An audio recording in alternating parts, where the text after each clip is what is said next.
Latar belakang, mengapa sampai hari ini pelayanan publik masih digambarkan bertolak belakang dengan sifat responsif, transparan, dan akuntabel. Ada beberapa tantangan yang dapat mempengaruhi persepsi masyarakat yang miring terhadap pelayanan publik. Tantangan yang mempengaruhi persepsi masyarakat. Pertama, ada kurangnya pemahaman terhadap undang-undang dasar dan penerapan pelayanan publik. Kedua, komitmen pimpinan. Ketiga, standar pelayanan publik yang belum memadai. Keempat, SDM.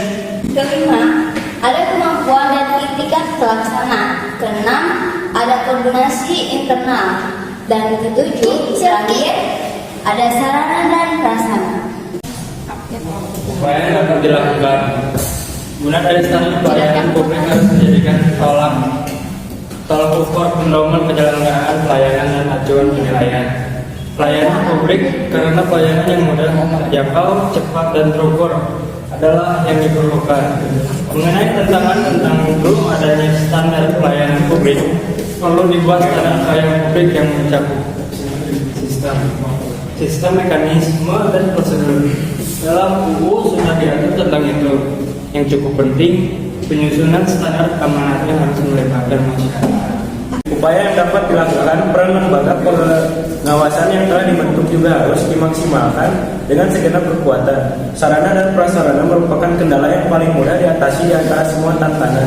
Kuncinya hanya menyediakan kebutuhan pendukung berupa sarana dan prasarana yang berfungsi layak dan terawat. Akhirnya peran masyarakat, baik dunia usaha, media, DPR, dan DPRD harus terus bersuara keras.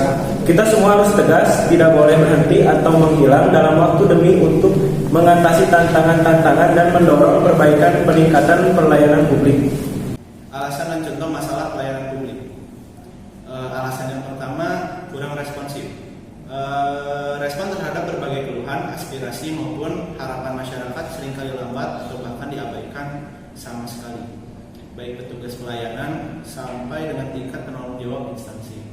Untuk yang kedua, kurang informatif. Berbagai informasi yang seharusnya disampaikan kepada masyarakat lambat atau bahkan tidak sampai kepada masyarakat yang kawan masyarakat. Oke. Yang ketiga, kurangnya aksesibel.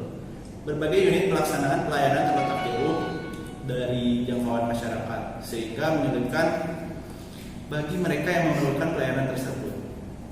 Yang keempat, kurang koordinasi. Berbagai unit pelayanan yang terkait satu dengan lainnya sangat kurang berkoordinasi.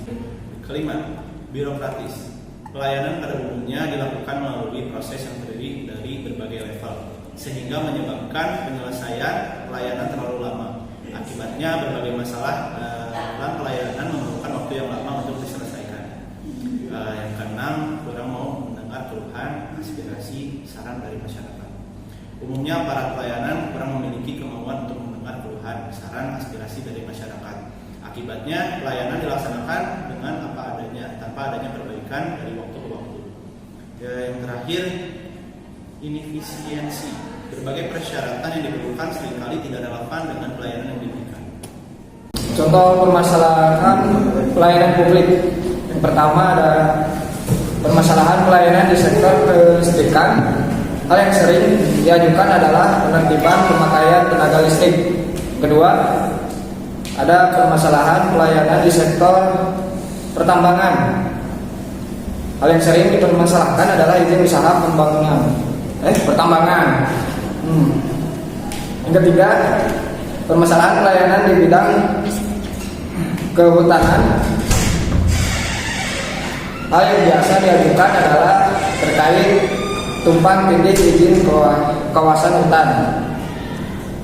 Yang keempat, permasalahan pelayanan di bidang lingkungan hidup.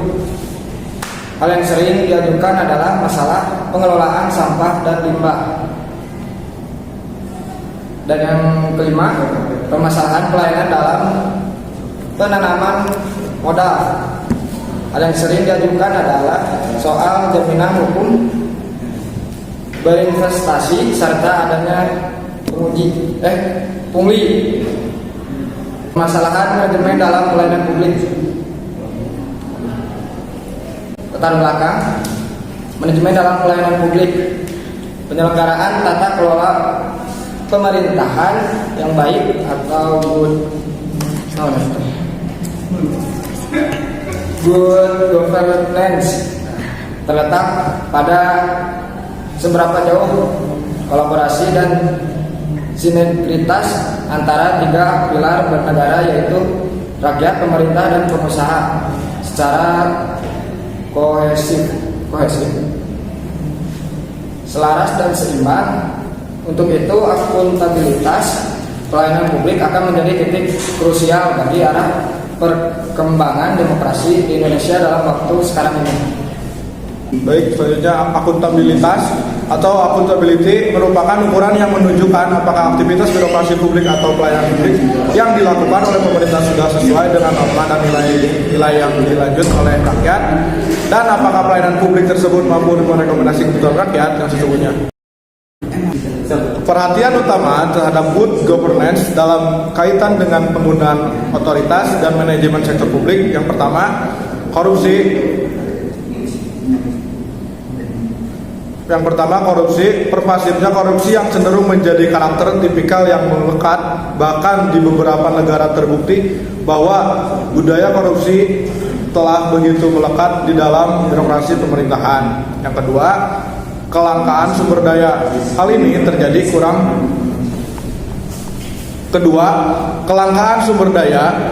terjadi karena masih melekatnya budaya korupsi dalam birokrasi pemerintahan. Yang ketiga, perubahan dan pengawasan manajemen. Hal ini terjadi karena kurangnya pengawasan dalam pelaksanaan manajemen pelayanan publik. 4. Akuntabilitas. Dan terakhir 5. Tata laksana dan peraturan perundang-undangan. Upaya pemecahan masalah. Upaya yang dapat dilakukan untuk mengatasi permasalahan manajemen yang dihadapi sekarang adalah kegiatan mikro yang meliputi optimalisasi, penataan, penguatan, dan peningkatan kualitas pelayanan publik.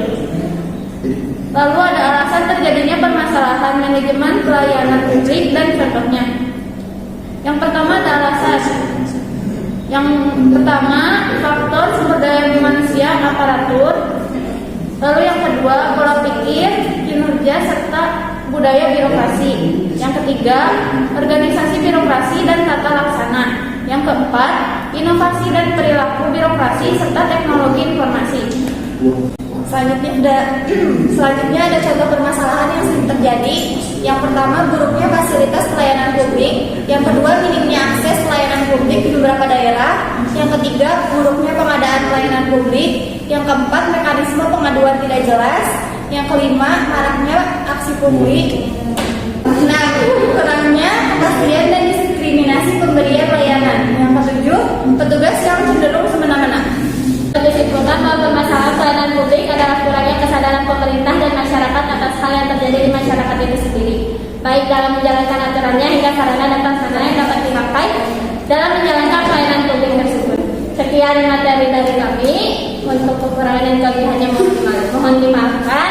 Wassalamualaikum warahmatullahi wabarakatuh.